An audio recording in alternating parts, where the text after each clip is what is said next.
هل فكرت يوما في كيفية عمل المواقع اللي بتستخدمها كل يوم؟ إزاي موقع زي يوتيوب أو فيسبوك بيقدر يظهر قدامك شاشة مليانة تفاصيل ويرد بسرعة على طلباتك؟ خليني أقولك، السر في تخصصين أساسيين كل مطور ويب لازم يفهمهم: فرونت إند وباك إند. في الفيديو ده هنغطي الفرق بينهم، وهنقولك إيه المطلوب علشان تبدأ طريقك في عالم تطوير الويب.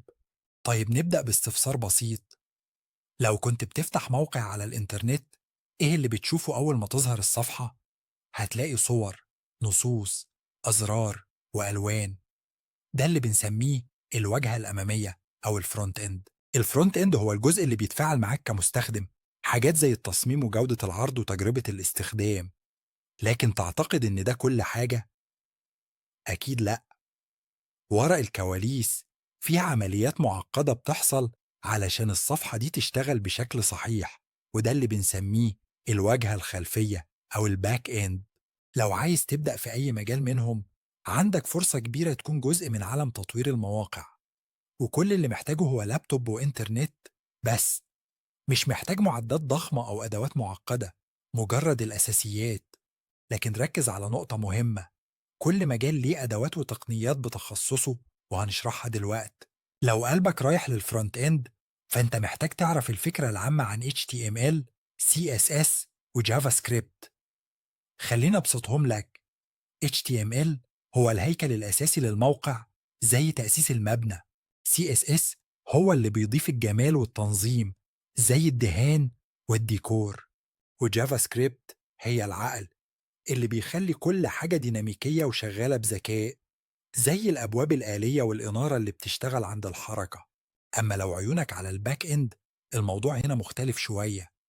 هتحتاج تتعلم إزاي تعمل مع قواعد البيانات باستخدام تقنيات زي SQL، وتتعامل مع لغات برمجة زي بايثون أو PHP، بالإضافة لوجود خوادم بتعمل كمخزن للبيانات اللي بتتعامل معاها المواقع، زي AWS أو مايكروسوفت Azure.